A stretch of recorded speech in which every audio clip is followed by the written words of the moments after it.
किसी राज्य के एक छोटे से गांव में हरी नाम का एक मेहनती किसान अपने माता पिता और उसकी एक छोटी बहन के साथ रहा करता था। उसकी छोटी बहन जो कि अब विवाह के लायक हो चुकी थी। एक दिन हरी अपने खेत में हल चला रहा था कि तभी उसका मित्र प्रदीप उसके पास आकर बोला, अरे हरी, तुमने सुना? अरे गांव के मुखिया के घर जिसने चोरी की थी वह हमारे गांव का ही ललित है। और जब उससे पूछा गया कि उसने चोरी क्यों की तो उसने कहा कि उसकी मजबूरी थी। उसने यह भी कहा कि वह चोरी करना नहीं चाहता था, सब भाग्य का खेल है। हरी ने कहा, अरे ऐसा वही करते हैं जो मेहनत नहीं करते और हमेशा अपने भाग्य पर रोते रहते हैं। मूर्ख कहीं का। अरे मूर्ख इतना भी नहीं समझते हैं कि मेहनत से ही भाग्य बनता है। इतना बोलकर हरी फिर से अपना हल चलाने लगा और प्रदीप वहां से चला गया। शाम को जब हरी अपने घर की तरफ जा रहा था तभी उसके कानों में एक साधु की आवाज आई, वहीं रुक जाओ। हरी ने जैसे ही पलट कर देखा तो उसने देखा कि एक वृक्ष के नीचे एक साधु महाराज बैठे हुए उसे देखकर रहस्यमय अंदाज में मुस्कुरा रहे थे। हरी बोला, क्या हुआ साधु महाराज, आपने मुझे पुकारा? साधु ने कहा, हाँ, कुछ देर पहले जब तुम अपने मित्र से बात कर रहे थे तब मैं तुम्हारे खेत के पास ही एक वृक्ष के नीचे बैठा हुआ तुम दोनों की बातें सुन रहा था। दरअसल मुझे तुम्हारी भाग्य की परिभाषा अच्छी लगी। हरि ने कहा, आप कहना क्या चाहते हैं साधु महाराज? साधु ने कहा, देखो, जिस मुखिया के घर पर जिस चोर ने चोरी की थी वह सत्य कह रहा है। उसने चोरी मजबूरी में की थी। मजबूरी हमसे हर वह काम करा लेती है जिसकी हम कल्पना भी नहीं कर सकते। उस चोर ने सही कहा था, सब भाग्य का खेल है। हरि बोला, अब लेकिन साधु महाराज, मैं अब भी अपनी बात पर अटल हूँ। इंसान अपना भाग्य अपनी मेहनत से बनाता है। जब कोई इंसान अपने जीवन में मेहनत नहीं करता तो वह सारा का सारा दोष भाग्य पर ही डाल देता है। साधु ने कहा, हरि, मेहनत के साथ साथ इंसान का भाग्य अच्छा भी होना अति आवश्यक है। अगर इंसान का भाग्य अच्छा नहीं हुआ तो उसकी सारी मेहनत बेकार जाती है और उसकी सारी योजना धरी की धरी रह जाती है। हरि ने फिर बोला, महाराज क्षमा कीजिए, लेकिन मैं इस बात पर विश्वास नहीं करता हूँ। साधु बाबा बोले, हरि, मैं कोई साधारण साधु नहीं हूँ। मुझ में भूत भविष्य वर्तमान देखने की क्षमता है। तुम्हें बहुत जल्द मेरी बातें समझ आ जाएंगी। इतना बोलकर साधु वहां से चले गए। हरि अपने घर पहुंचा ही था कि तभी उसकी माँ कमला उससे बोली, बेटा हरि, अच्छा हुआ तुम आ गए।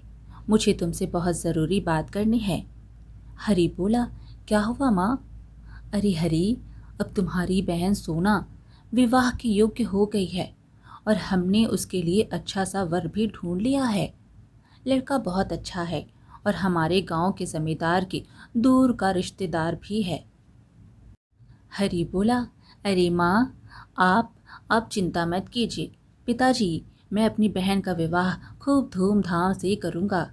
हाँ, मेरी फसल सारे राज्य में बहुत अच्छी होगी। बस कुछ दिन बाद फसल की कटाई प्रारंभ होने वाली है। मैं अपनी फसल को राज्य में बहुत अच्छे दाम में बेचूंगा और फिर देखना आप, अपनी बहन का विवाह धूमधाम से करूंगा। हरि के परिवार वाले हरि की बातों से बहुत खुश होते हैं। फिर अगले दिन जब हरि अपने खेत पर गया तो खेत का दृश्य देखकर वो बुरी तरह से घबरा गया। अरे अरे, यह क्या? मेरी फसल में तो कीड़े लग गए। यह कैसे संभव हो सकता है? हे भगवान, मुझे जल्द से जल्द अपने खेत में दवाई छिड़कना होगा, नहीं तो सब कुछ बर्बाद हो जाएगा। हरि उसी दिन अपने खेत में कीटनाशक दवाई छिड़क दी। उसने बहुत प्रयास किया लेकिन कीड़े लगना बंद नहीं हुआ और हरि की फसल बर्बाद हो गई। अपनी मेहनत को इस तरह से बर्बाद होता देख हरी उदास हो गया और चुपचाप अपने घर चला गया। उसे उदास देखकर उसकी माँ उससे बोली, क्या हुआ हरी, तुम उदास क्यों हो? फिर हरी सारी घटना बताते हुए बोला, माँ, हमारी सारी फसल बेकार हो गई। मेरी समझ नहीं आ रहा कि मैं अब क्या करूं। चिंता मत करो बेटा, तुम तो हमेशा अपनी मेहनत को ही भाग्य समझते हो, तो फिर क्यों रोते हो? जाओ, जाकर जमींदार से कर्ज ले लो और नगर से बीज खरीद कर ले आओ। अपनी माँ की बात सुनकर हरी जमींदार की हवेली पर चला गया और सारी घटना बताते हुए बोला, जमींदार साहब, मुझे बीज खरीदने के लिए कर्ज चाहिए। जमींदार ने कहा, हाँ तो देखो हरी, मुझे तुम्हें कर्ज देने में कोई आपत्ति नहीं है, पर तुम तो जानते हो कि मेरा ब्याज बहुत भारी होता है, सोच लो, क्या तुम समय पर कर्ज चुका पाओगे?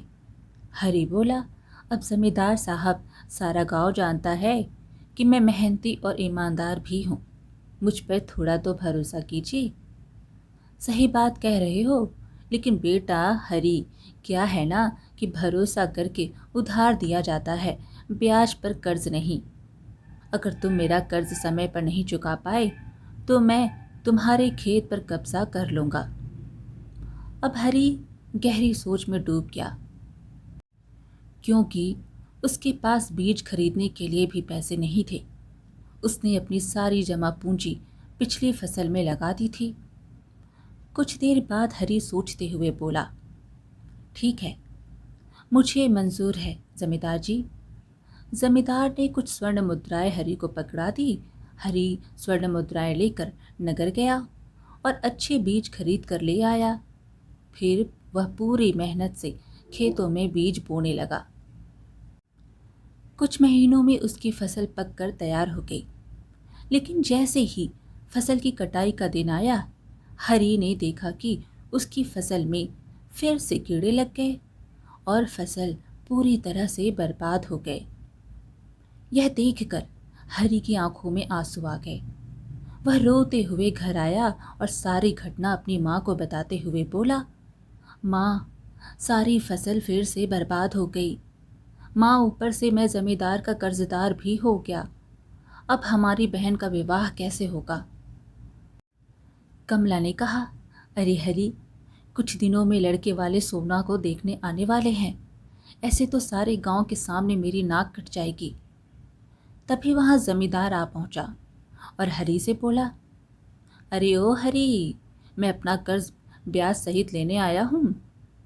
हरी मुंह लटकाए बाहर आया और बोला, जमींदार जी, मेरी सारी फसल बेकार हो गई है, मुझे कुछ समय की मोहलत और दे दीजिए।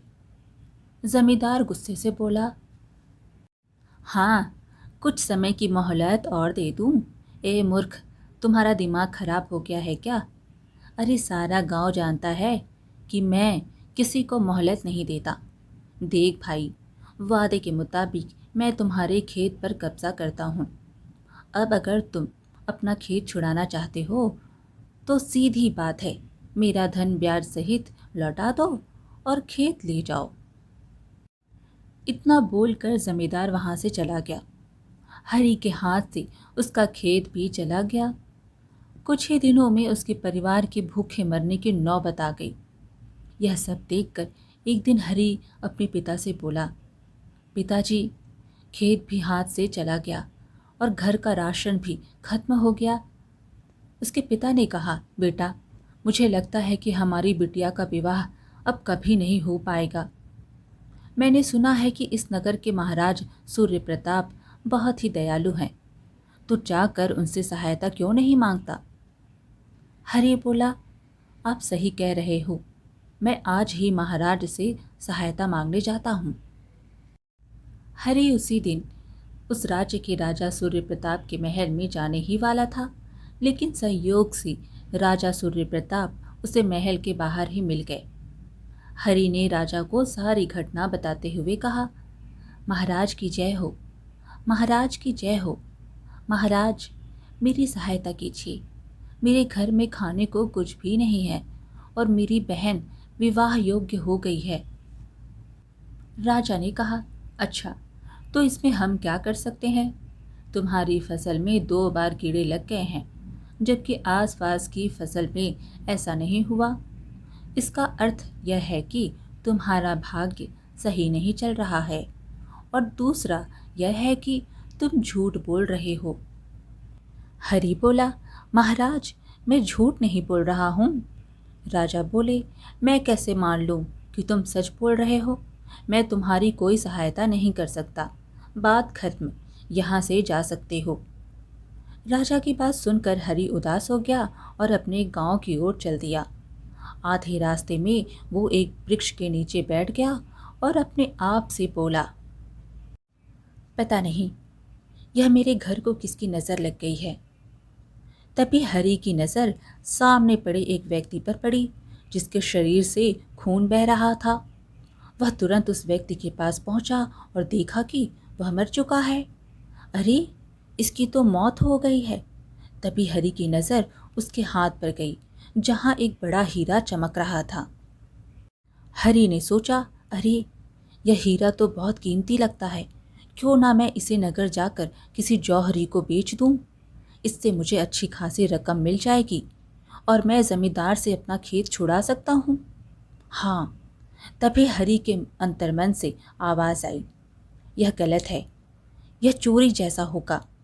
हरि फिर खुद से कहने लगा, नहीं नहीं नहीं, यह नहीं, यह सही नहीं है, मुझे ऐसा नहीं करना चाहिए।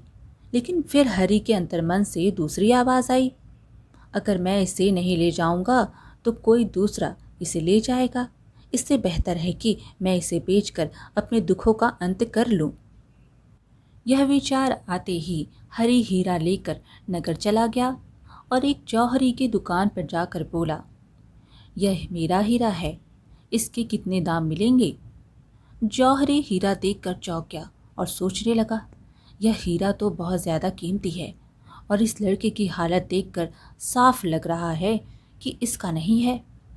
जौहरी ने हरि को बहुत कम मुद्राएं पकड़ाते हुए कहा, यह लो, यह हीरा इतने का ही है। हरि बोला, क्या? यह क्या कह रहे हो? यह हीरा तो बहुत कीमती है। लाओ लाओ, इसे वापस करो, मैं इसे किसी और जौहरी को बेच दूंगा। जौहरी बोला, अरे, तुम्हारा दिमाग खराब हो गया है क्या? अब यह हीरा मेरा है और मेरे पास ही रहेगा। मैं समझ गया हूँ कि यह तुम्हारा नहीं है, क्योंकि इतने कीमती हीरे का मालिक कोई ऐसे चिंदी फटे कपड़े पहनने वाला नहीं हो सकता। देखो, जो दिया है उसे लेकर जाओ, नहीं तो मैं तुम्हारी शिकायत महाराज से कर दूंगा। यह सुनकर हरि क्रोधित हो उठा और हीरा छीनकर जौहरी को धक्का दे दिया। जौहरी का सिर जोर से दीवार पर टकराया और उसकी वहीं मौत हो गई। यह देखकर हरि के होश ही उड़ गए। हे भगवान, यह मुझसे क्या हो गया? मैंने हत्या कर दी। हे भगवान, अब मैं क्या करूं? अब मैं क्या करूं? तभी वहां एक व्यक्ति आ गया, पर उसने जौहरी को मरा हुआ देखा। साथ ही उसने हरि के हाथ में हीरा देखकर सारा माजरा समझ गया। हरि घबराते हुए उस व्यक्ति से बोला, मैंने इसे नहीं मारा, मैंने तो सिर्फ अपना हीरा वापस लिया था जो यह नहीं दे रहा था। मैंने तो उसे धक्का दिया, मुझे नहीं पता वह कैसे मर गया। वो व्यक्ति बोला, तुम्हें यह हीरा जंगल में मिला था ना? हरि बोला, हाँ, लेकिन तुम्हें कैसे पता? व्यक्ति ने कहा, अरे, तुम्हें यह हीरा उस व्यक्ति के पास मिला होगा जो झाड़ी में मरा हुआ पड़ा था और उसके शरीर से खून बह रहा था, है ना? हरि बोला, हाँ हाँ, लेकिन तुम यह सब कैसे जानते हो? व्यक्ति बोला, अरे, क्योंकि मैंने ही उसे मारा था। वह मेरा साथी था जो गद्दारी करके भाग रहा था और मैंने उसे पीछे से वार करके मार डाला। हरि बोला, क्या? कौन हो तुम? व्यक्ति ने कहा, मेरा नाम सुखिया है, मैं महाराज सूर्य प्रताप के राजकोष में काम करता हूँ। मैंने ही राजकोष से स्वर्ण मुद्राएं और हीरे चुराए थे और यह जौहरी उन्हें खरीदता था। अच्छा हुआ यह मर गया क्योंकि यह हमेशा कम दाम देता था। इतना कहकर सुखिया ने अपनी जेब से एक बड़ी पोटली निकाली। हरी ने देखा कि उसमें कई छोटे छोटे हीरे चमक रहे थे। सुखिया ने हरी से कहा, ठीक है, यह लो पोटली, तुम रख लो और अपने गांव ले जाओ। मैं कुछ दिनों बाद तुम्हारे घर इसे लेने आऊँगा। हरी घबराते हुए बोला, लेकिन यह तो बहुत ज़्यादा हीरे हैं, क्या तुमने इन्हें भी राजा के राजकोष से चुराया है? सुखिया बोला, हाँ, और मैं ऐसा इसलिए कर रहा हूँ क्योंकि महाराज के मंत्री को मुझ पर शक हो गया है। यह हीरे तुम्हारे घर सुरक्षित रहेंगे और किसी को शक भी नहीं होगा। अगर तुमने मेरी बात नहीं मानी तो मैं महाराज से शिकायत कर दूंगा और मैं कहूँगा कि जंगल में तुमने ही उस व्यक्ति को मारा था और उसका हीरा छीन कर यहाँ ले आए थे। हाँ, और जब जौहरी ने हीरा खरीदने से इनकार कर दिया तो तुमने उसे भी मार दिया। लो भाई, अब सब जगह तुम ही फंसोगे। हरी बोला, नहीं नहीं, तुम ऐसा मत करना, तुम जो कहोगे वो करूँगा। सुखिया बोला, हाँ, मुझे तुमसे यही उम्मीद थी। इतना कहकर सुखिया ने मरे हुए जौहरी के पास से ढेर सारी स्वर्ण मुद्राएं उठाकर हरी को थमा दी। हाँ, अब यह मर चुका है तो इसकी स्वर्ण मुद्राओं पर भी तुम्हारा ही अधिकार है, ले लो। हरी स्वर्ण मुद्राएं और सुखिया द्वारा दिए हीरे को लेकर चुपचाप अपने गांव की ओर चल पड़ा। सुखिया धीरे धीरे उसके पीछे पीछे चल रहा था क्योंकि वह देखना चाहता था कि हरी का घर किस गांव में और कहाँ है। कुछ घंटे बाद हरी अपने घर पहुंचा और सुखिया निश्चिंत होकर वहां से चला गया। हरी ने सुखिया द्वारा दी गई हीरे की पोटली छुपा कर रख दी और स्वर्ण मुद्राएं अपने पिता को देते हुए बोला, यह लो पिताजी, महाराज सूर्य प्रताप ने मेरी कहानी सुनकर मुझ पर तरस खाया और यह स्वर्ण मुद्राएं इनाम के रूप में दे दी। उसके पिता ने कहा, यह तो बहुत अच्छा हुआ हरी बेटा, इन स्वर्ण मुद्राओं से हमारा कर्ज भी उतर जाएगा, खेत भी वापस मिलेगा और सोना बिटिया का विवाह भी हो जाएगा, है ना? अगले दिन हरी जमींदार के पास गया और उसकी कर्ज चुकाते हुए कहा, ठीक है, तो मैंने जितना कर्ज लिया था वह ब्याज सहित अब चुका रहा हूँ। जमींदार बोला, ठीक है भाई, यह लो, आज से तुम्हारा खेत तुम्हारा हुआ। मुझे तो बस अपने धन से मतलब था, जो मुझे ब्याज सहित मिल गया, बस बात खत्म। हरी जमींदार की हवेली से खुश होकर चला आया, लेकिन जैसे ही वह अपने घर पहुंचा वहां का दृश्य देखकर चौंक गया। उसके घर में राजा सूर्य प्रताप, उनके मंत्री और दो सैनिक खड़े हुए थे। दोनों सैनिकों ने सुखिया को पकड़ रखा था। मंत्री ने राजा की ओर देखते हुए बोला, महाराज, हमारे गुप्तचर ने बताया है कि सुखिया इसी घर में छुपा था। अब तक महल से जो भी स्वर्ण मुद्राएं और हीरे चोरी हुए थे वो सुखिया ने ही चुराए थे। जब गुप्तचर ने कल उस जौहरी की दुकान पर छानबीन की तो उसे मरा हुआ पाया। तभी सुखिया बोल पड़ा, महाराज, जौहरी को मैंने नहीं मारा, उसे हरी ने मारा है और मेरे साथी को भी हरी ने ही मारा है। यह सुनकर हरी के हाथ पैर कांपने लगे। राजा क्रोधित होकर बोले, हरी, तुम मुझसे सहायता मांगने के लिए आए थे? सीधी तरह बता दो, हमारे राजकोष से चुराए गए हीरे कहाँ हैं? डरते हुए हरी ने हीरे की पोटली राजा को थमा दी और कहा, महाराज, सुखिया झूठ बोल रहा है। मैं तो जौहरी के पास हीरा बेचने के लिए गया था, लेकिन उसकी नीयत खराब हो गई। मैंने उससे हीरा छीना और उसे धक्का दिया, पर मुझे नहीं पता था कि वह मर जाएगा। तभी सुखिया वहां आया और उसने मुझे राजकोष से चुराए हुए हीरों की पोटली दे दी। उसने मुझे धमकी भी दी थी कि अगर मैं उसकी बात नहीं मानूंगा तो वह आपसे शिकायत कर देगा। राजा ने कहा, तुम्हें वह हीरा कहाँ से मिला? हरी बोला, महाराज, जब मैं आपकी सहायता मांगने के बाद अपने गांव लौट रहा था, मुझे रास्ते में एक मरा हुआ व्यक्ति मिला जिसके हाथ में हीरा था। राजा ने कहा, तुम्हें तुरंत आकर हमें सूचित करना चाहिए था, लेकिन तुमने ऐसा नहीं किया। तुम भी उतने ही दोषी हो जितना सुखिया। तुम्हें इसकी सजा मिलेगी। तब हरि ने रोते हुए कहा, महाराज, मैंने जो कुछ भी किया वह मजबूरी में किया। मेरे परिवार की हालत बहुत दयनीय थी। राजा बोले, सब बहाने वही लोग बनाते हैं जो मेहनत नहीं करते। जैसे ही राजा ने यह कहा, हरि को कुछ दिन पहले की घटना याद आ गई। और तभी वहाँ वही साधु आ जाते हैं जिसने रहस्यमय नज़रों से हरि की ओर देखा और कहने लगे, हरि, क्यों? अब समझ में आ गया भाग्य का खेल? हरि ने कहा, साधु महाराज, अब मैं समझ गया। मनुष्य का भाग्य अच्छा होना चाहिए, वरना वो कितनी भी मेहनत क्यों ना कर ले, उसे सफलता नहीं मिलती। आपने सही कहा था कि मजबूरी हमें ऐसे काम करने पर मजबूर कर देती है जिसकी हमने कभी कल्पना भी नहीं की होती। साधु बाबा ने राजा से कहा, महाराज, इसे छोड़ दीजिए।